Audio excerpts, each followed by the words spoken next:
Welcome to Rolling with the Punches. I'm Jessie Punch, and I'm so happy you're here. Here, this week, being North Wilkesboro Speedway. If you're watching on YouTube, you'll be able to see we are really rolling on the road today. We are camped out on the backstretch at North Wilkesboro. It's early in the week, and it's one of, in my opinion, the best weeks of the entire NASCAR season. It's All-Star Week, which means the pressure's off a little bit. There's only $1 million on the line, you know what I mean?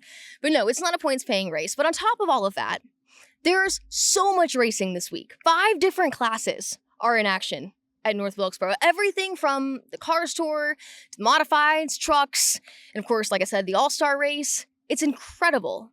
It's so much fun. And not only do we get to do it here at a racetrack that has obviously had a phenomenal story over the last couple years, a history that writes itself, but then a rebirth that we've been able to experience here recently. But we also get to see the best of the best when it comes to talent in our sport, both up-and-coming talent and then the all-stars of our sport. So many different levels, and it's really neat to see them all in one place, competing on the same track in the same week. I'm excited, if you can't tell. But speaking of up-and-coming talent, my guest this week is one of the drivers you'll see in the field on Friday night in that Cars Tour late model stock race. Her name's Laney Bice. You may have heard her name this season because she's already making incredible waves, both in Cars Tour and also in her 2 ARCA starts. But she'll tell you, you'll hear it in the interview, she doesn't have a very extensive racing background, which is why it is even more impressive what she's been able to do behind the wheel. There is no doubt she is just a talented race car driver. And on top of that, her personality, her ambition, her drive, just the way that she approaches being successful in this sport is really phenomenal. And I really resonated with her doing this interview. So I'm excited for you guys to get to know Laney. So without further ado, I'll stop yapping, and here is Laney Bice.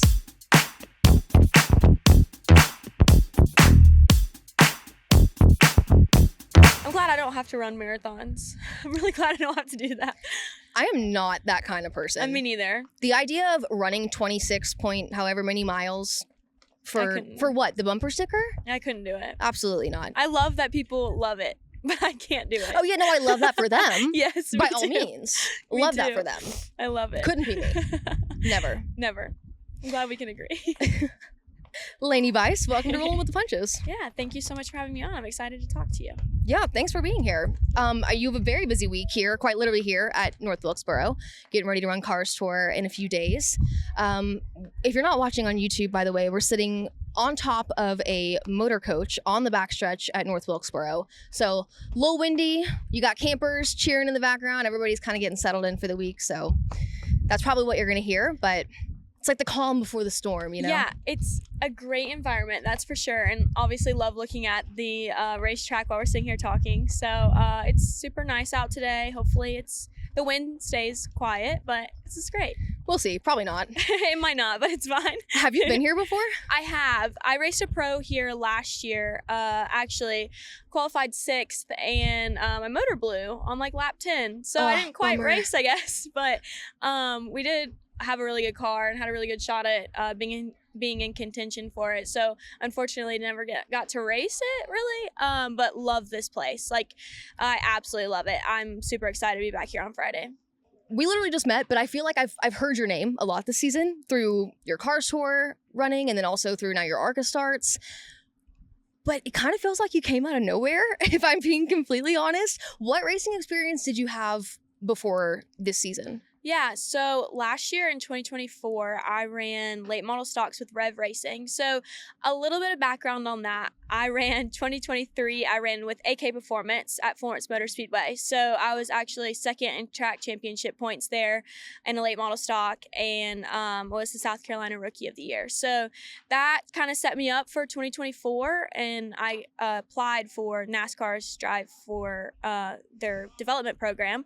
So I went to their combine in 2023, the end of 2023, and I got invited to be on their team for 2024. So I ran with Rev Racing, which is NASCAR's development program in 2024 in late model stocks, and I ran local NASCAR weekly series races. We had a lot of success, a lot of top fives, really competitive every week, and super thankful for them for giving me that opportunity, because I had a sponsor that fell through in 2023, and I wouldn't have been able to run 2024 if it wasn't for them. So super thankful. You really just got started in 2023. That was, so 2023 was the year I got into the late model stock world, which is completely different than what I was doing before. I did, so I started racing when I was 10 years old in go-karts in Georgia. So none of my family's ever raced before. It was kind of something that I just found a passion for.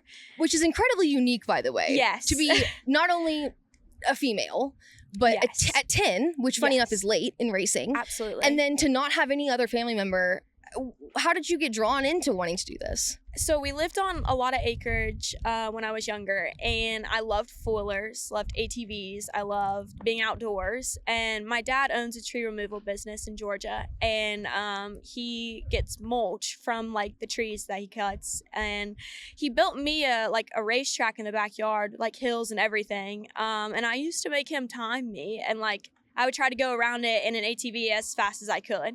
So I obviously found that passion early. And then one day I went with him to look at tree work, and I saw go-kart racing out my window, and it was a go-kart racing shop in Lovejoy, Georgia. And I begged him to take me in, and it took a lot of convincing. I'm very relentless. I do not let things off of my mind once they get there. So I begged him, and finally he took me in. And I think the first question that I asked, me and my dad laugh about this all the time, the first question I asked when I walked in there was, the girls race the boys? As I mean, like, you know, racing It's a fair question. It is. Yeah. And it's one of the only sports that it's equal, and we have an opportunity to compete against the men. So that was something that I was also drawn to, because it's a challenge, and it is like, it's all men in racing, really. I mean, you don't have very many women in it, and there should be more women. And it's so cool that we get to do what we get to do. But I think that was what drew me to it, especially. And so I started racing go-karts, and slowly, after racing go-karts for a while, I won lots of races. My dad loves to talk about that. He's a very proud, dad. Very of course. proud dad. And of course. I actually flipped the go-kart in 2020 during COVID, and I broke my collarbone. My mom tried to pull the plug.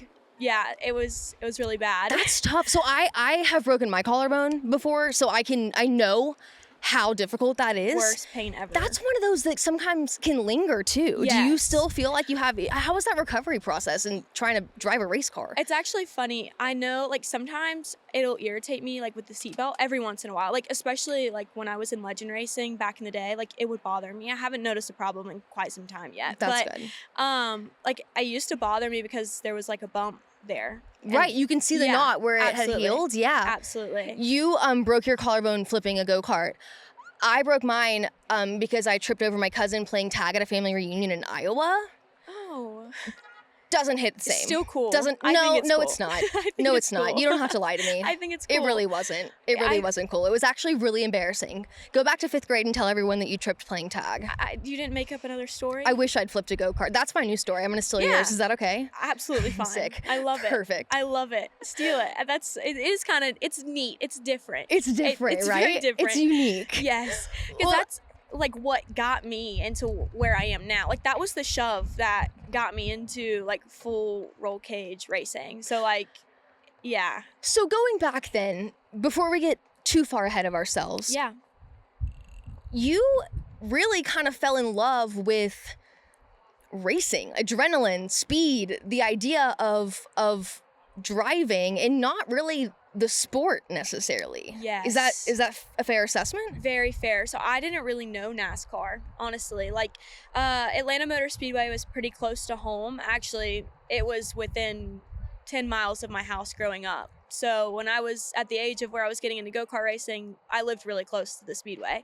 And I knew nothing about it. Like, I think I went to maybe 1 or 2 races when I was younger, but when you're so out of that world, you don't really think it's real. You don't see the realness of it, and you don't understand the sport. So to me, it just seems so out of touch in reality, and I wasn't drawn to it because I saw it and I was around it. And there's something to say too, like if your parents weren't in it or if you don't have friends or family in it, the idea of going to a race sometimes can be intimidating. It's not like going to your average sporting event. So that's understandable that your parents didn't, just throw you in the car and take you over to the speedway. It's kind of a hefty thing to do. Yeah. Absolutely. That's something I love to talk about too, because it's different. It's niche. I fell in love with the sport because of how challenging it is and how difficult it is and the adrenaline that it gives me, and like fighting every single weekend to prove that I deserve to be out there. Like that's just, I love it. It's something that I fell in love with. So going back then to getting your go-kart, do you remember getting this first go-kart? I actually have a picture of when the first time we brought it home, and then obviously the time we took it to the racetrack, it was covered in pink. It was pinked out. I love pink. It's my favorite color. And I made sure that everybody knew that I was a girl out there. I've always been that way. I embrace it. I love it. I don't think that I shouldn't have a pink race car. Why not, right? Of course. Yeah. It's you. Yeah. That's what makes you you. Absolutely. And so, yeah, I remember a little bit bringing it home. I remember winning my first race and competing back when I raced at Lamar County Speedway in Barnesville, Georgia. And that's where I got my start. The first year I raced there, and I remember my first win. I loved how challenging it was, and I loved beating the guys. I think I was the only female in the race. How old then. were you? I was 10. Yeah, it was the same so you year. won like pretty. It was the same year. Wow. Yeah. You came out with this pink go-kart and said, I did. I'm here to win. I did. My dad, the funny thing is, I just remembered this. My dad has a video of the first time I hit the racetrack in it, and I'm going so slow at first, of course, because I've only ever done like sports on my feet before. So understandably, yeah. So and like as everybody knows, a go-kart's super low to the ground. This is an asphalt go-kart too, super low to the ground. So the sensation of speed is even faster because it's so low to the ground. So I was going extremely slow, probably not even 10 miles per hour. And my dad looks around, and you can hear him in the video say, "I don't know, this sport might not be for her," like talking to his friend. And I love that video because I go back all the time and think about just how far I've come, and this sport is for me, and this is what I want to do. And it's super cool to look back on where I came from. I love the way that you fuel yourself. It's similar. I can relate to that a lot. It's kind of this doubt me, underestimate me, I guess. Yes. I should say. I love, it's this idea of being able to turn that into fuel, but also appreciating and still owning everything that makes you unique and makes you different in this sport and being a girl. Going back to something you said, though, you said you'd only played sports on your feet. So what were you doing then prior to racing go-karts? I did everything. My mom made me play everything. And I also loved playing sports. I liked being busy. I didn't like school, but I liked the sport part of it. I was very much of an athletic girl when I was growing up. My main thing back then was gymnastics. About the time that I got into racing I was a gymnast. So that was what I loved. And then I got into racing, and as soon as I got into racing, my mom wanted me to play everything. I mean, she really forced me to play everything. I think she didn't want to believe that racing was the path and the way to go. So I literally did everything: soccer, golf, basketball. I was a cheerleader. I know there's more. There's a lot more. But you nothing felt like racing? No, not at all. Racing I can't even compare it to anything ever. I couldn't. As I look forward to, I think about this all the time, actually. Racing every weekend and having something to look forward to on the weekends. I'm working 5 days a week, but then I actually my job is the Friday and Saturday at the end of the week. And that's what I love. And I have that to look forward to every single week. And I think about normal jobs all the time, and I wish they had the opportunity to do things like I get to do, because I'm just so grateful that I get to spend 7 days, even if I race on Sunday of the week, working at what I love to do. I can relate to that so much, especially because in our careers it almost feels that there's no ceiling. Yeah. You're constantly chasing the next goal. There's no monotony if you're doing it right. And that's the exciting part of it, really. Absolutely. I mean, my and Dad were talking about that the other day. I need to enjoy it while I'm here and what I'm doing, because it's a challenge every single day, and it's you never give up. You keep on pushing and pushing and pushing in this sport, and it's such a cool thing that we get to do. I feel like, what else is like that? Not very many things. I mean, obviously, like an office job is you're trying to inspire to get to maybe the manager, and then you're trying to keep on going up from there. But it's different. It's different. It is. Mm-hmm. It is so different. And this is a passion. Absolutely. You have to love it. You have to love what you do. And honestly, I don't even call it work. I don't, and I probably never will. I just enjoy every single minute of what I get to do and competing every day. Well, I'm glad you said what you said, though, about taking the time to enjoy it. And your dad's absolutely right, because in this industry where we're constantly chasing the next thing and the next goal, it is sometimes easy to look over or just gloss over the accomplishments. And it's important, I'm glad your dad said that, to stop and recognize what you've accomplished at each step, especially because you in your short career have accomplished so much already. So going back to what you were saying about transitioning from go-karts, how did your accident, breaking your collarbone, fuel you to transition? Because typically if a 10-year-old flips a go-kart, they're like, maybe I'm going to go back to gymnastics, you know? But for you, you were like, all right, what's next? Absolutely. I was always inspiring to continue to be challenged. That's just what I like to do. And me and my dad jumped on the train together to try and figure out what else I could get in, because Mama said, no more go-kart racing. So she said, I don't mean to say I told you so. Yes. But no, exactly. She was always scared. So it kind of just, I think it was a reason for her to try to pull me out of it. She loves it now. She loves it. And she's so proud of me. And I have the most supportive family ever. But back then she was almost like, no, let's please try our hardest not to do this. So she was probably, I told you so, that was going to happen. But actually within the next few weeks, we went looking for something else to get into. And that's how we found Legend Racing, which I started racing at Atlanta Motor Speedway at the quarter mile. So there's a little quarter mile inside of Atlanta Motor Speedway. I started racing Thursday Thunder there, and some more weekend races. And actually, when we went to look at the Legend car for the first time, I was still in my arm. Like, in your sling? In my sling. So, yeah. So I'm standing next to it taking a picture after my dad got it with my arm in a sling. I wasn't even ready to get in it yet, but I was ready. I was gonna say, that sounds so painful, but yes. Yeah, if you're just itching to get in it. I was, and I remember I wasn't supposed to take the sling off, but I had to like sit in it and everything, and I told me, I'm fine, I'm good, I'm ready to get in it. And I don't think we even waited the full amount of time that I was supposed to before I got in it again.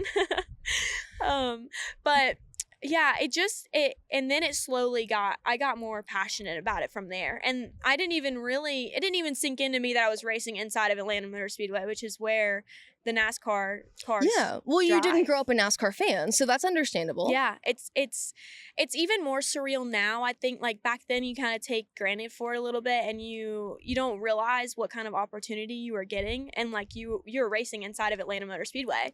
And now like last weekend I raced at Kansas, and that was incredible. And thinking and looking up during the race, like during cautions, and just thinking how big the stands are, and like that I got that opportunity to do something so like surreal. Like people don't get to do that every day, and I've worked so hard to get to this position. So I think I kind of wish I wouldn't have taken it so much for granted back then, but now I think it's made me realize like what kind of opportunities I'm getting now, and like how hard I've worked to be where I am.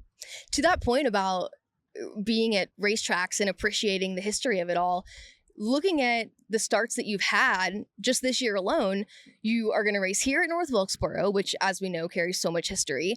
And then you were able to race at Rockingham. Yes. That's really neat that you're able to actually understand and appreciate not only what these mean for your career, but what they mean in the grand scheme of the sport. Yeah. Racing at Rockingham was incredible. I looked up in the stands during that race, and it was packed. Like, because the Xfinity race was right after us. So, I mean, we had a packed stadium. So for me, that's probably the biggest, like, I've ever raced in front of. Well, and this is your first ARCA start. So you're going out there. Crazy. What expectations did you have for that race? I shoot really high. So I could see that. I shoot very, very high. So I wanted a top 5. I think that was what my goal was. I qualified 5th. So we checked that off the list. Really, really happy about that. With those cars, like, especially at Rockingham, like, we are almost flat out. So like we're rolling pretty good around Rockingham for sure. It was, and I think because it was so narrow, it felt even faster, and I didn't get any sim time or any way to prep. So my first time on track was full send, full speed. Holy cow. Yes. And you went out there and qualified 5th. Yes. So I was really, really, really happy with that. And the race came, and there's so many factors that go into a race. And a lot of the times when you're pushed into a situation that's a challenge and it's a new situation, you take the race and you learn from it and you try to grasp as much as you can. So I think that was the way that we made the approach. I was given the opportunity, my spotter actually from the Cars Tour, he spots for all my Cars Tour races, and he's actually been with me since 2023. He was able to spot for me at Rockingham too. So I think it was a surreal experience for the both of us. He did a phenomenal job. His name's Jordan Black. He kills it. Does a phenomenal job. Super thankful that I have him as my eyes up on the roof.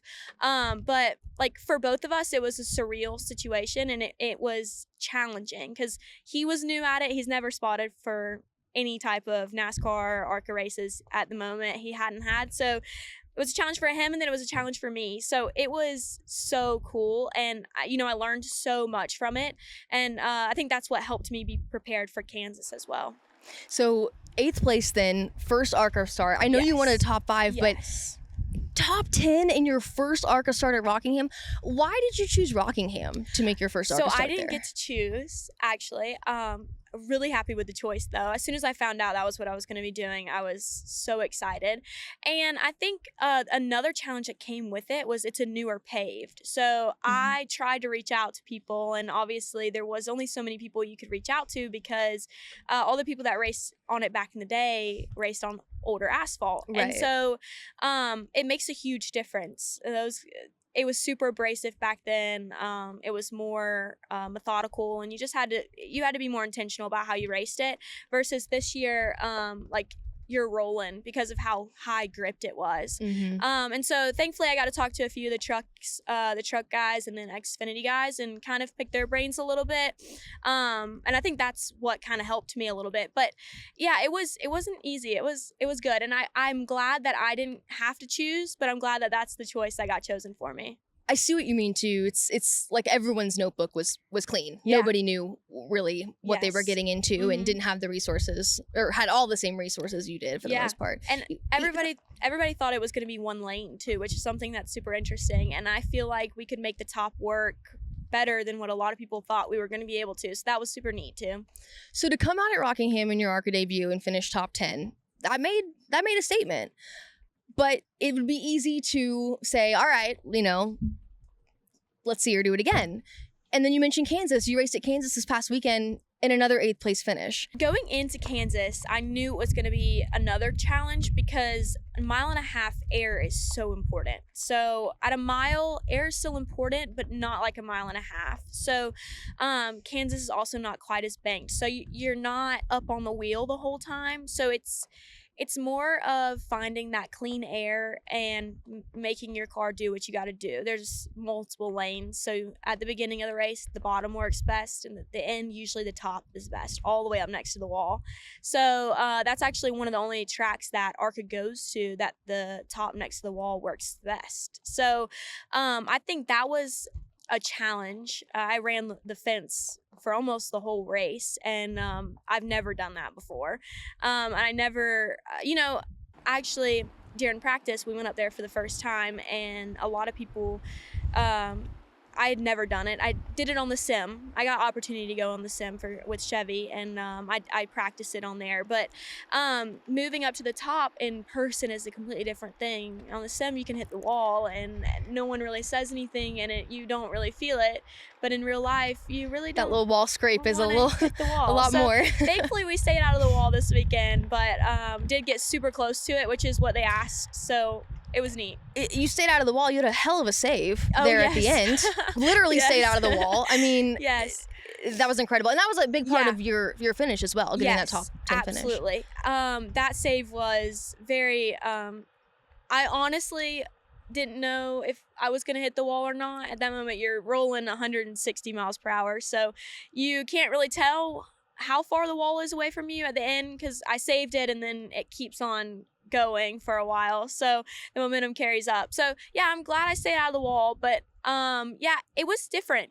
I did like modified live pit stops. I've never done that before. That was very new to me. I had to pull into the pit stall and wait for them to change the tires, and then first gear, go, go, go. How'd it go? It was good. It was great. I nailed both the times I did it. Both we Nice. pitted twice and didn't have any issues. So that was good. And that gives me some confidence too, because stuff like that is a different challenge than just driving the car on the track. It's a whole nother game.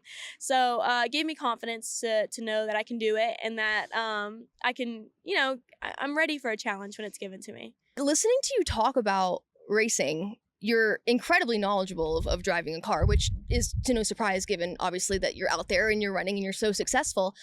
But it is a little surprising given that you didn't grow up in racing. Where did you learn all of this? Who taught you so much about how to drive? No one specifically. That's one of my main focuses. I never want to be asked anything and not know the answer to it. And of course, there's going to be times that situation happens. So if there is, I like to ask them, hey, so what does that mean? Like, teach me about it, because I want to be knowledgeable and I want to understand what I'm talking about, and I want to be able to talk about racing in any way, whether it's about tires or about the racetrack surface or about setups of the race car. I like to know all about it, just because it also separates you as a driver. Mm-hmm. Only so many know a lot of things about the car and what it's doing. So if I can separate myself in any way and just be knowledgeable in ways that'll help me on the racetrack, that's super important to me.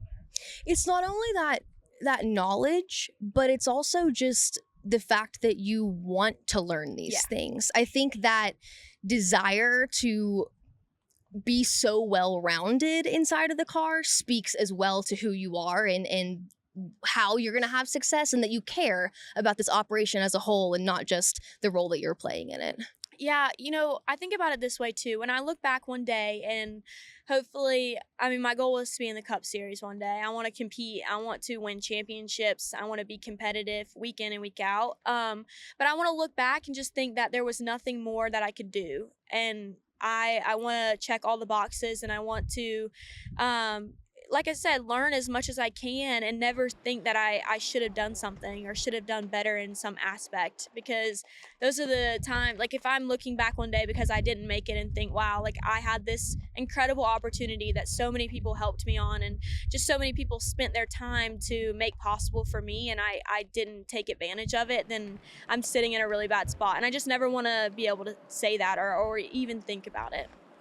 You have just an incredible personality, but your viewpoint of the sport and the position you're in is so appreciated, because it's really difficult to find success in this sport, because driving a race car is one thing, but there's sponsorship and there's a lot of different elements that go into finding success. So for you to be in a place that you're at and still be so new to it, and understand the opportunity and appreciate that, I think will resonate with a lot of race fans and also people that want to get into this sport. Absolutely. That's one thing I think, like, connecting with the fans is so important, and them understanding how difficult the sport is.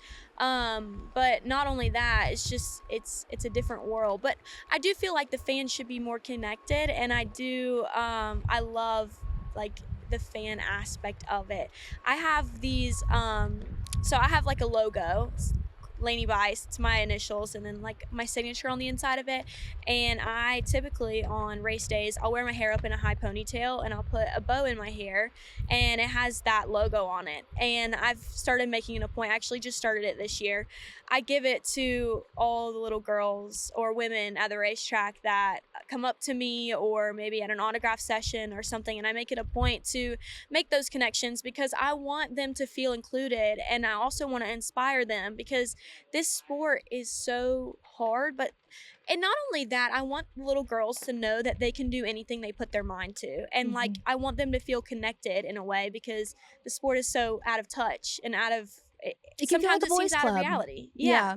It does. So any way that I can make just make them feel like they're connected is so important to me. So that's something that I love. And obviously little girls that are coming up to me at the racetrack, it makes my heart so happy. And it always puts a smile on their face. You know that they remember that. They go home and they think about that. And I love that too, because it's a hair bow. You're not only it's different. telling them, it's different. You're not only telling them that there's a place for them in this sport and that you're encouraging them to, chase their dreams, but also do it as you. Yes. Like, you don't have to be anybody but you. Wear the bow. Yeah. Be yourself. And Absolutely. there's still a space for you. That's the big thing for me, is I'm a girly girl. But that doesn't stop me from being a hardcore race car driver that loves to compete against the men. And so showing the little girls that is also something that's super cool.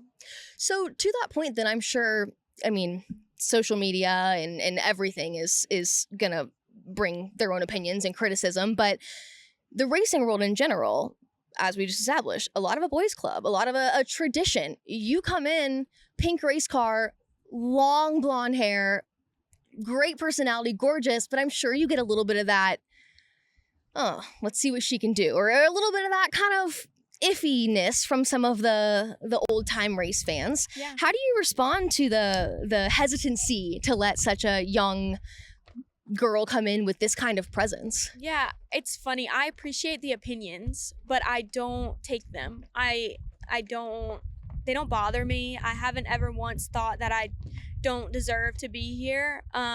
Everybody looks different. Everybody is different. And that's what I think makes the world go around. So I know that I'm capable, and I think people, that's something I focus on, is showing people that I deserve to be in here. But also, that's not my main focus, is I don't have to prove to anybody, just the people that know what the sport is, and that last weekend or 2 weekends ago, I finished fourth at Ace Speedway with the Cars Tour, and that was the highest finishing position for a female in late model stock series. So, I just focus on competing every weekend and doing what I can with what I have, and having the people around me to support me and give me that opportunity. And I just block it out. I do. I think that's something that's important, as being a female in the sport. You just let your performance speak for itself. Yes, absolutely. You're not going to change people's minds by telling them that you're really passionate about this and knowledgeable, but you're going to change their minds when you go out there and you beat their favorite driver. Yeah, absolutely. Yeah. And the good thing is I haven't really gotten anything hardcore mean. No one's really said anything hateful or even really said that they don't think I can do it. So I think that's also encouraging. I guess I just try to do my job every single week. And if they do have something to say and they don't like what I'm doing, then that's okay. I understand it. Everybody has their own opinion. So coming in to late model stocks, that's making a statement already, because a lot of drivers you see get their feet wet in pros, then move up, and then they try. You come in late model stocks, and then on top of that, with Lee Pulliam Performance taking over the championship car. How did that come about? How did you get in that ride? So my dad has been calling Lee Pulliam for a few years now and trying to get on his team. The last 2 years he's been booked up, so that wasn't an opportunity. Actually, he was the first person we called in 2023 when we were trying to start getting into late model stocks, and he was full. It was the year he took on Brendan. So last year at the South Carolina 400, right before the South Carolina 400, my dad called him and asked if there was a seat open, and thankfully he had a seat open, and we ran for him in the South Carolina 400, and it was one of those moments that I think we should have done well, and the cards just didn't fall in our favor. And so actually that Monday after the South Carolina 400, Lee Pulliam was like, hey, let's try this again. There's the Thanksgiving Classic in 4 days. Let's do it. So I think he he's one of the best drivers that there was. He is an incredible race car driver and just never got that breakthrough that he deserved.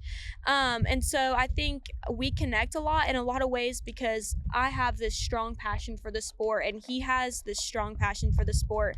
And it works so well because we both love the sport and we both want to compete. And I think he really liked me as a driver and I really liked him as a crew chief. So getting the opportunity to work with him, the Thanksgiving Classic, the same thing. We were running 4th when we got wrecked. So we you should knew have you done, had the potential. Yes, we had great potential in that race, and unfortunately, again, just didn't fall in our favor. But that's racing, so you have to keep going, and you got to pick back up and go again. So between that time and the off season, we were kind of going back and forth. My main commitment is to Rev Racing, NASCAR's development program. So we talked back and forth with them and trying to get the opportunity to run with Lee, and then the same thing came back with the money thing, and like my family, we can't afford to do that on our own. So thankfully, Folsom Fence Supply stepped up and they're able to help me. And that was a dream come true because I couldn't be more thankful for Folsom Fence Supply and the opportunity that they've given me to run this year. But thankfully, they stepped in and then Lee was like, let's do it. Let's run with it and let's see what we can do. So all the pieces started to actually fall together and make it real. It was incredible because during the off season I was worried about what this year was going to look like and all the opportunities that I was going to get. Thankfully, like I said, Rev Racing, I knew I had that stuff lined up, but I knew I needed something more just to continue to develop, because if you can be in a race car as much as possible, you're going to be better. Seat time, even just the experience alone. Yeah, absolutely.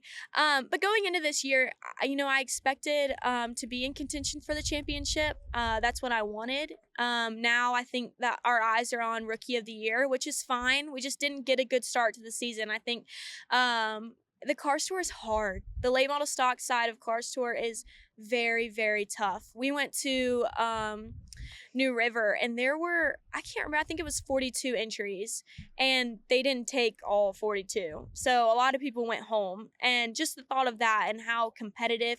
I mean, at Ace, I qualified second, 2,000ths off of the pole, and it's incredible. And 20th was like a 10th and a half slower than me. Wow. Yeah, so there's not that much of a difference. It's the closest racing you're gonna get, and I think that's something that is hard about the series. Is it's very, very difficult, and I think a lot of people know that now. Especially, it's actually harder this year than it's ever been. Mm-hmm. But yeah, I expected it being in contention for the championship, but our first 3 races just didn't quite go the way we needed, and then we needed that turnaround. So I think Ace was perfect. It really turned that around for us. So I'm hoping we can bring it into North Wilkesboro this weekend. You are so right about the talent in the Karts Tour, and it's only, to your point, gotten more and more competitive as the years have come. And it really is the last step until you reach that national series level in NASCAR, and every single one of those drivers out there has so much potential. And you look at the drivers that have come out of Karts Tour and the success that they've had moving forward into Cup, and a lot of those even coming out of Lee Pulliam Performance.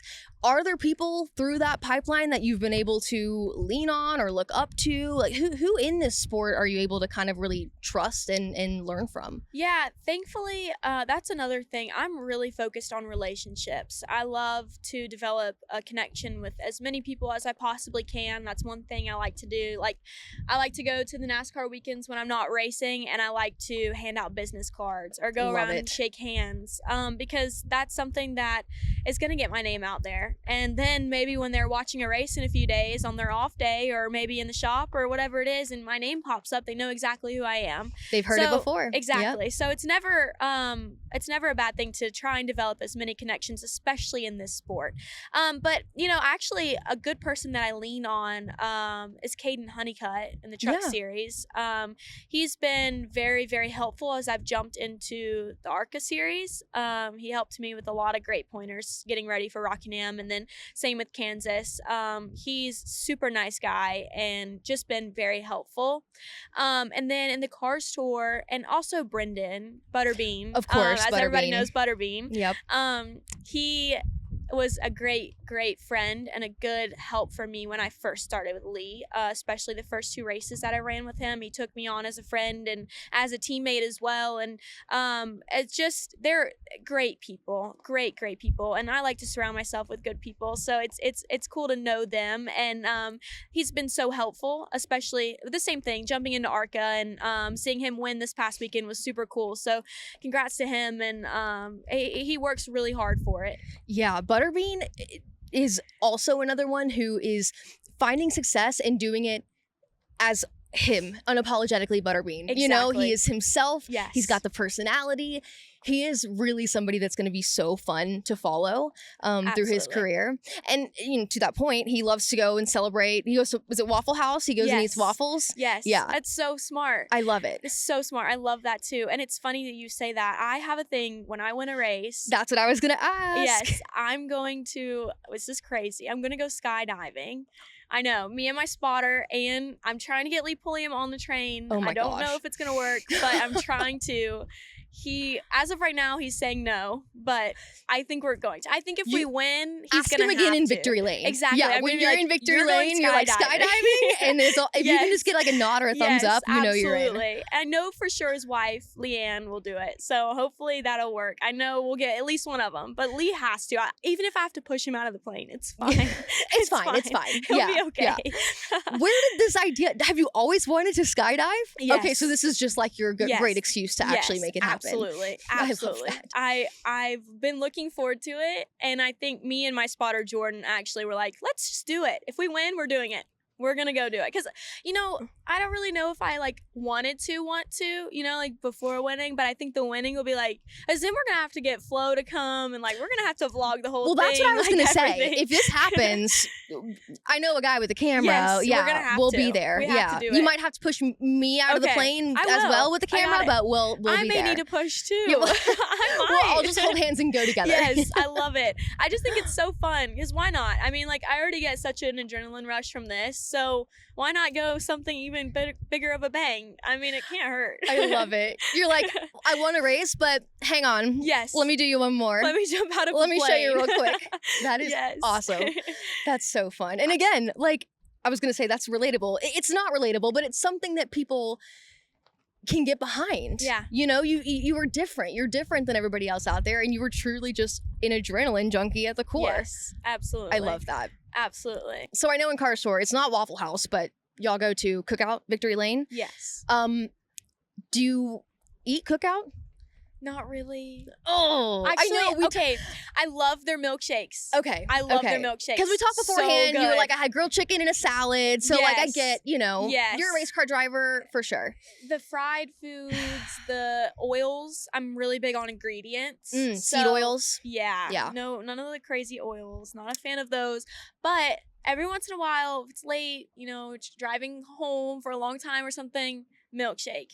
Absolutely. Okay, so what's your milkshake go-to at Cookout?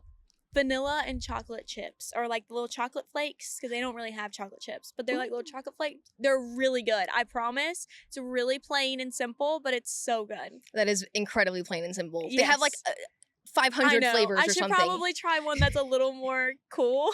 Hey, if it works for you, it works Yes, for you. right? Go with it. Absolutely. Because then you're going to switch it up one time, and then you're going to be like, yeah, I'm gonna. I wish I'd have just stuck with the regular. I do Yeah. that all the time, actually. If I go somewhere and I get something new, I'm like, I didn't really like Why'd I that do at this? all. Yeah, why did I do that? Yeah. What's your favorite kind of food? Steak. Really? Love steak. Oh, yeah. I'm a big steak girl. Like a Medium. filet? Yeah, filet. Not a ribeye. No ribeye. No, I like too much filet. fat. Yep. We Yeah. need lean, Yep. good ribeye. I mean, Good filet. not ribeye. No, for but, sure. and then probably like potatoes, some type of potato. Yeah. Probably don't need all of Like a the baked potato, carbs, maybe. But yeah, it's okay though. Those some places they do like potato, like cheesy potatoes. Oh. I can't do all that. Really? I can't do it That's all. my weakness. Really? Fries, any potato. I'll just say that. Any potato. Fries. Potato in any form, really. Yes, that's my weakness. I prefer my Favorite thing potatoes ever. in the smiley face form. The smiley face potato fries. Are you familiar? No, I'm Okay. not. We were in middle school in different eras, clearly. Yeah, I think maybe just a little bit. But that sounds really cool. I love it. I'm with They you. look like scrub daddies. Oh. They look like little potato scrub daddies. Well- You know what? We're gonna move on. Everyone Wait, I behind need the to see a camera is picture of laughing at this me right now, later. but you'll know what I mean when I show you in a Okay. minute, okay? Okay. We're All gonna right. have to see. Anyways, moving on. I love it. I know the championship isn't on the line and Rookie of the Year is the goal, but realistically for yourself, when you look at the rest of this season, what do you hope to be able to get to the end of this year and have known that you've accomplished personally? Yeah, I want to win a race. I want to win a Cars Tour race. I think that's number one on the list. I think that's important to me and the team, and I know we can do it. And I think it's just about breaking barriers. So continuing to just take steps to where I'm making or having these incredible accomplishments week in and week out. And so, like last weekend, we should have been at least second. At Ace Speedway with the Cars Tour. A restart really got me. It started to rain, and I wasn't ready for the slick of it, which is fine, but it was a learning curve. So I learned from it, and I got the opportunity to run up front at Ace, and I think that was the confidence that I needed in the Cars Tour itself to continue to break those barriers and move forward. So I think, winning a race and, even two, I for sure want to win one. I think that's number one. And then continuing to get top fives and then finishing top 10 in championship points would be the main goal. They always say that first win always is the most difficult, and then once you get it, they start to roll from there. They're not easy. Like Minnie Tyrell, I think he hadn't won since 2021 in the Cars Tour, and he won this year. So right at Wake County, right? Yes. Yeah. So it's tough. It's a tough series. Kind of back to what we were saying earlier, but I think that's the good thing about it is that it gives me an opportunity to learn at this hard level. It being so close and competitive and having to hit every single mark, every single race, and you can't make any mistakes in the Cars Tour. Right. You make one mistake and you're 2-3 positions back just like that. So I think that's something that's been incredible for me to learn in the Cars Tour so that I can take it to ARCA and trucks and Xfinity when I continue to climb that ladder. I meant to ask you this earlier, but what was your background in school? What would you be doing if you weren't racing? You know, I wasn't a big fan of school. I know you mentioned that you like the sports element of it. Yeah, I just I don't like to study. I'm smart, very smart, but I've never had to. Thank you. No, for real. It's incredibly evident with the way that you talk. You're very intelligent. I appreciate that. I just never liked to study. So, you know, now that I think about it, I think I would have gone into something maybe interview wise or something of the sort some media maybe but I also like my backup is like cosmetology school, which is very different, completely different, and I don't know if I'd get the rush of challenge like I do now, and I think I'd have to find something else that really gives me that sense of competitiveness and adrenaline and competing every single weekend. So I think you would have to do a lot of question. skydiving if you were in cosmetology absolutely. school Probably, to keep yourself sane. Maybe buy a plane and go jump out of my plane. No, I'm just kidding. That would not You see those work, people that like stand on their planes? That's have you ever crazy. seen that? That's a different kind of crazy. Maybe that's too much for me. Yeah, no, we would have had to maybe have a talk if you said that was going to be your winning celebration. I love that for them. I think that's great. Again, it's like marathon runners. Wow. Couldn't be me. No, love that for you. Be. Couldn't be me. Couldn't be. I don't know how they do it, but incredible. So I'm actually thinking about applying to like an online community college and just getting like a business degree or something to lean back on. It also never hurts because this world is such a business as well. So I want to be able to be a businesswoman on top of what I do on the track. So I probably will do that in the fall, but right now that's probably as far as I'm gonna go. That'd be awesome. It really would be great. It's definitely a diploma, and it's gonna help me to be a better businesswoman, and I think that's about all you can ask for. Well, it's like you said. I mean, the diploma and the having that on your resume is one thing. Yeah.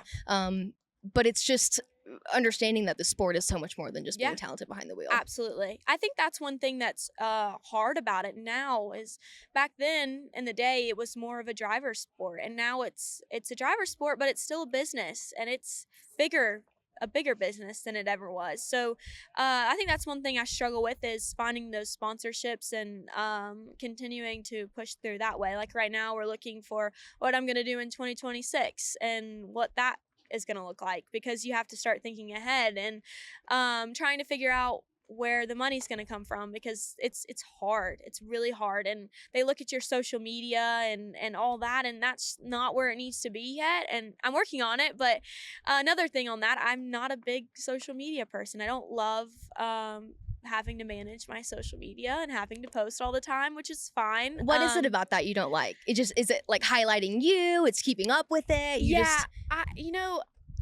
So which I hate this. This is another thing about being a female in the sport. It's hard to, there's a lot of looks on females in sports, and there's extra eyeballs, which it's hard. I don't love it, but it's part of it and it comes along with it. So you just have to deal with it. But, they look at your social media harder than they do a guy's social media and what kind of brand you have behind you. And same with the people at the racetrack. All the guys at the racetrack look and see, oh, she's only focused on her social media. Well, yeah, because we kind of have to be, because we're trying to find sponsors to be able to race against you guys. So it's a tough battle. And I think I'm trying to find that in between right now of having my social media good like it's supposed to be, so that I can find those sponsors, and then also not being too focused on my social media to where I lose a little bit of respect on the racetrack. Yeah, you articulated that really well. That was a lot of what I was trying to say earlier with just the fan base in NASCAR and the men and the understanding of you being so different and coming in and the perception. And you're right. You could be doing the exact same thing that anyone else in the field of those guys is doing, but for whatever reason, the lens with which people are viewing it is just different. Yes. So I love that you've said that you obviously understand that you have to use your social media, but that it's going to be in a way that holds all of your self-respect and just shows what you can do in a race car. Absolutely. It's just what comes along with it. You kind of just have to accept it and move with it. That's all you can do, unfortunately, which is okay.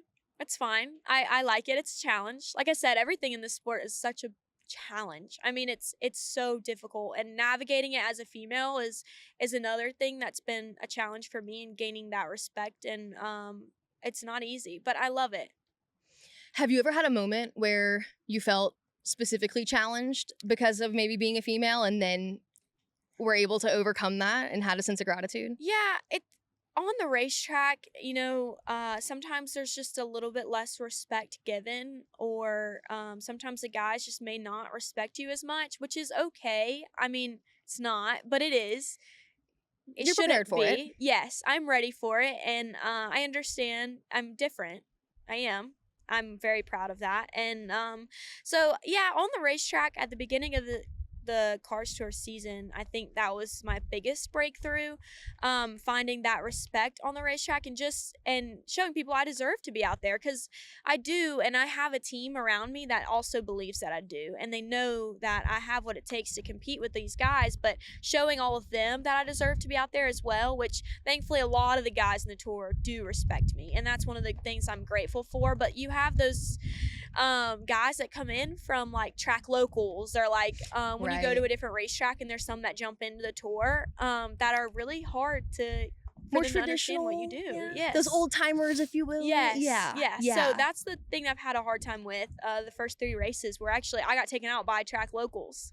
So Oof. Yes. Did you have to have any conversations, or did you did. It did not go well. At Cordeal, I had a conversation with Ryan Wilson. Actually got into me, and it was complete accident. He actually isn't a track local. He's actually part of the tour. I had a tire going down, and he got into me. Just slower in the center. Roll speed was just a little bit slower than I guess he anticipated. So he actually got into me, and it spun me out. And he immediately came to me after and apologized. And that's the only apology I've gotten all year. So I'm super thankful for that, because that was he didn't have to do that. So sure. But no, a few of the other races I haven't quite gotten that apology, and I've gone up to them and had the conversations, and there just hasn't been respect back. But I don't have to race against those guys again. So it is what it is. And good on you for having the conversation. Apology aside, that's on them if they're not man enough to apologize. But good on you for doing what any other guy in that field would do and go up there and say, let's talk about what happened there. Exactly. I'm big on that. Really big on that. Like, I think that we should have the conversation about what you did and what I did, and maybe I did something wrong. Let me know. Like, can I do something better? Because is that why you got into me? Did I leave the door open too much? And I'm big on that too, like making sure that I wasn't the one who made the mistake, and what can I do better. But no, I'm starting to get that respect, and I think that's something that is important to me. But it comes and goes. Yeah, anybody that doesn't see that at this point is just naive. But to that point, is there anything then that you would say to a younger female, especially just because we're on the topic, that maybe is interested in racing and wants to get in, and you talked about how important social media is and finding sponsorship? What advice would you give somebody now to where to start? Yeah. You know, there's a lot of females that are coming up right now. Some that are higher up than me and same level as me, and then obviously lower than me. And there's a bunch over at Charlotte Motor Speedway doing the summer shootout this summer and competing and doing a really good job. Like, this wave that's coming through is really powerful, and it's really cool to see and be a part of as well. But, you know, the advice that I would give to a younger female in the sport would be just to not give up and not let anybody push you around. That's probably the main thing. But then again, finding that common ground. I've thought a lot into what I do and how I do it, and I'm very methodical about it because I try to make the right decisions with talking to someone that I might have gotten into, or the way I do my social media, or the way I represent myself, the way that I carry myself, the way that I talk to people and network, and all of those things are so important. And I think that's one thing that you kind of have to find, but you got to find it for yourself, and you got to be yourself. You can't pretend to be anybody else. And I like how you presented that too. It's like, it's a lot of how you carry yourself. It's not, you don't go into this with this chip on your shoulder like everyone's doubting you, but you also do go into this with knowing, hey, expect to be underestimated, or expect to have some people maybe not treat you the same way. That doesn't mean that's how you need to carry yourself, but if you can know that going in, then these lessons are going to be a lot easier to learn when you're there. Absolutely. That's a really good point, because I don't ever think anybody's necessarily doubting me, but I do think that like, I just want to prove to them, no matter what they may or may not be thinking, that I deserve to be here, and just leave them no reason to say that she doesn't deserve to be here. And I think a lot of us females can relate to that. I feel like we all just want to prove that we deserve to be in the same opportunity that everybody else does, no matter what it is. In my mind, we're all equal, and we should be looked at as equal. You're all equal until you're out there kicking their ass on the racetrack, and then you're the winner, and they're the losers. Yeah. And then suddenly everyone's not equal anymore. Exactly. Exactly. No. That was so aggressive. Sorry. It's funny too. I'm getting excited because I'm hearing the racetrack start to like pick up. I know. The calm before the storm. It's coming. Not the literal storm, but you know. I'm really jealous that y'all have this incredible view of the track this weekend. It's beautiful, and I might have to come hang out when come I'm on here. Back, please. Okay, good. I don't own it, but come on back. I'll be hanging out here. Okay, perfect. I'll be here. I'm inviting you. You're more than welcome. Perfect. Well, before I let you go, I do a segment with all my guests. It's called Long Story Short, because I'm the queen of saying, oh, well, long story short, and then you're sitting here for another 2 hours. So that being said, feel free to make your answers as long or as short as you want. Perfect. That's up to you. Okay. But I have 3 questions for you. Okay. First one is, when's the last time that you cried? Ooh, when is the last time that I cried? Oh, wow. That's a really good question. I'm really trying to think back on this one. Honestly, okay, this is actually... So I'm not a big emotional person. I like to keep my emotions drawn out of a lot of things. The last time that I cried was after Ace, when I finished 4th.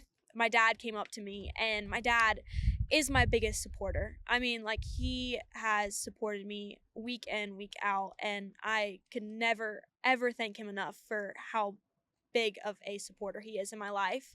And he had tears rolling down his face just because he knows that it was a breakthrough moment for us. And he was just emotional, and I gave him a big hug, and I had a few tears roll out of my eyes, just because it means a lot to have your dad be so supportive and want this as much as I do, and he maybe even more. Like, I can't even explain how big of a supporter he is, and my mom is the same way, but just it's special because me and my dad started this together, and he believed in me from the second that I started dreaming about being where I am now. So that was the last time that I cried for sure.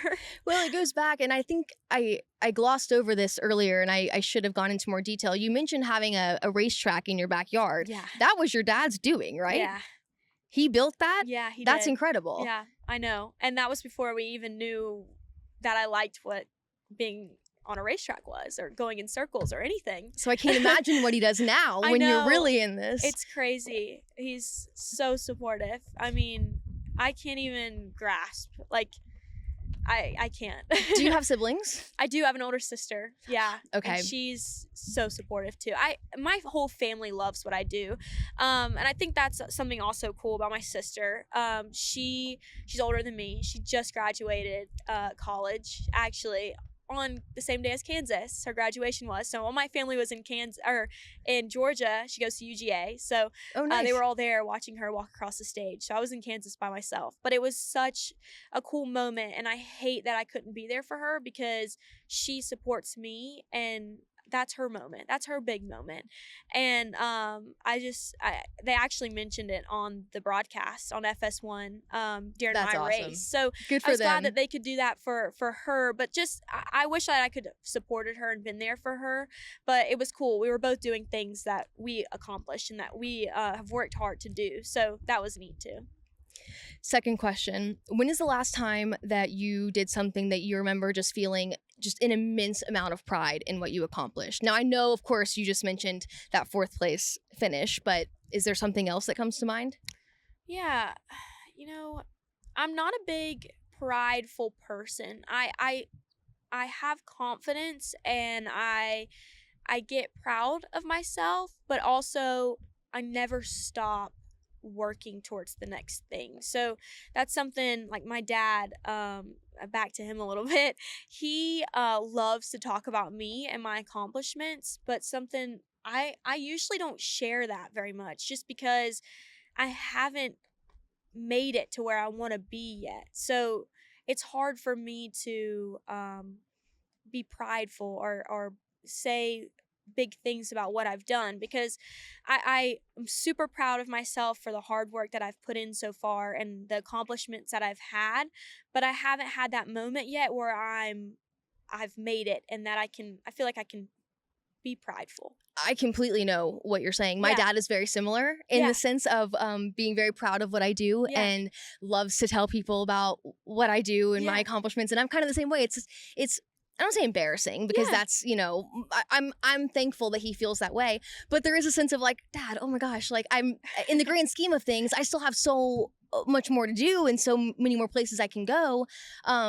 But it goes back to our conversation earlier about how, in a way, what a blessing that we have people in our lives that can slow things down for us and remind us of the things that we might gloss over as just stepping stones really are huge accomplishments in our careers. Yes, that's a big thing. And I agree with you completely with what you said. And my dad, like you said, it just they brag on you or they say these things and you're like, wait, maybe let's slow down. But it's also great because it's like, oh, wait, I did do that. Like, it's a little reminder that you have worked so hard and you've had these accomplishments, and I'm glad we can agree on that. And you gotta let them do it. They're dads. I know. They're gonna do it. If he's not embarrassing me by talking about my accomplishments, he's gonna do something else to embarrass me. So I'd rather him do that, right? We can agree. I'm so glad we can agree. That's so funny. All right, final question. What is one piece of media, it could be song, podcast, website, TV show, movie, literally anything that you recommend to our viewers to check out? And I will say this as well, something that I think that would represent you a little bit, because I'm getting like some of our guests are like, well, I think the viewers would like this, but what would you like that you think that they would resonate with? Oh my goodness. That's a hard question too. Do you listen to podcasts? A little bit, not as much as I should. Besides this one, obviously, because this one's your favorite. Yeah, exactly. No, for sure. Exactly. Yeah. I think, a lot of people know the Dale Jr. download. Mm-hmm. I highly recommend it because it's always a good time, and it also gives you an insight a little bit more into the racing world because they know so much about it, and they're bringing on guests that are so educated and have been so far into the sport and been through so many experiences. But really that's the only one that I could say that would ring a bell for me because that is probably one of the biggest ones in NASCAR, and my whole world revolves around NASCAR. It does. I listen to music here and there, like different music, but if I'm on a long drive, I'll listen to some type of racing, anything. Mm-hmm. I love it. Good for you. That doesn't surprise me. I mean, everything you're saying, you are a sponge. You want to learn everything. Your desire for knowledge is apparent, and that's how you are successful in this sport. It's the same way that people ask me about how I prepare for things or how I keep up. I'm like, you just have to live it. Yeah. If you're not, if you make a point to have to sit down and study every week, you're behind. Like Absolutely. You just have to constantly be living it. Absolutely. And I always joke and I say no free dirty mo ads on this show. Obviously, I'm totally no. I'm obviously totally joking. We're friends with all of them over there. Okay, it's like an ongoing joke. But I only preface that to say I love that you said that because to hear somebody who didn't grow up a NASCAR fan be able to appreciate that podcast because what they do to teach the history of our sport is so important. Yeah. And I love that Junior does that and does it so well. Me too. And he's a fantastic guy. Like, super, super cool. You get to know him. He is just a real guy living in this world that, his dad got into and started, and now he's here and he's doing it, and he does so many fantastic things for the sport and continues to bring more fans and draw more people to the sport, and I think it's incredible. Like, same thing with the car store and what he does, and him and Kevin Harvick and all the other guys, they do a phenomenal job at bringing more fans and more people to the sport and giving us younger kids that are coming up and even some of the older guys that compete really, really well in the tour an opportunity to go to the next level. The car tour is in incredible hands. Yes, absolutely. It couldn't be any better. Like this weekend, how it's going to be on FS1. It'll be the first time the tour is on FS1. And I think that's super cool. And just the fact that they want to do that for the tour and for us and continue to grow the sport, because to me, NASCAR, it may not be as big as it was when it was young, like when back in the 2000s. Yeah, back in the Kyle good old Busch days, the glory days. And all those crazy drivers that brought so many different fans. But it's still huge. And then trying to transfer that down to the tour as well and bringing short track racing into the NASCAR world is super good for the sport. Yep, people forget. You guys are the next superstars of the sport. I hope so. You have to come from somewhere.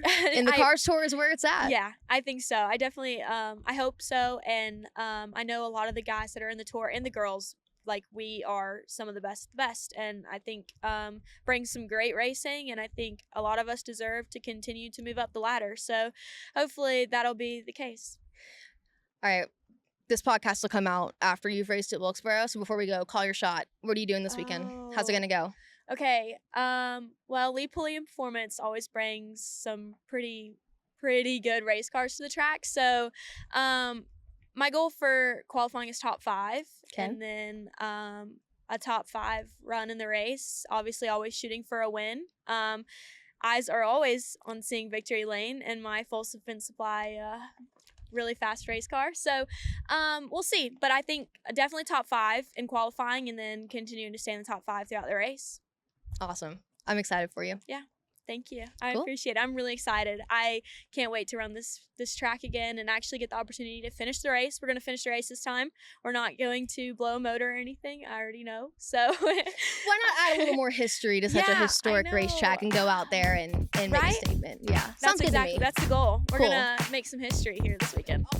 Something that Laney and I touched on a little bit in that interview, but we spoke more extensively afterwards, and she was really candid with me about the difficulty of sponsorship. And I know that this is a common topic for a lot of drivers, but just hearing somebody like Laney, who is clearly so unique and has such raw talent, you can't argue that, still struggle in the realm of excelling and advancing through the sport because you need to find sponsorship. It's tough. It's not easy. And I don't know, the perception for someone like Laney would be that it is easy. So to hear her be so candid and honest about how hard she has to work just to keep up with things was really appreciated. And I mean, I'll be real. I have a new favorite driver in the field, hands down. I'm so excited to watch her and definitely watch the success that she will continue to have. No doubt about that. So you should keep up as well. Be sure to check out her website, laneybice.com. Follow her on social media. I will put all of her social media handles in the description to this podcast. But that's really all I got for y'all this week. I'm going to take the mic off this grill and throw some dogs on. Just kidding. They don't let me use the grill. I actually don't even know how to work this. I think you need charcoal and a lighter, but that sounds like a fire hazard. So I'm going to go tell somebody that I'm ready for some hot dogs, and we're going to get this whole camping out at North Wilkesboro thing started. So with that, be sure to follow us on social media. You know the drill. TikTok, Instagram, YouTube. Do all the things you do when you have a favorite podcast. And as always, thanks for listening. I love you so much. Mom, thank you for listening. I love you so much. And to send you off into this weekend, this all-star weekend, in the wise words of my mother, don't be a dumbass, okay? Love you. Bye.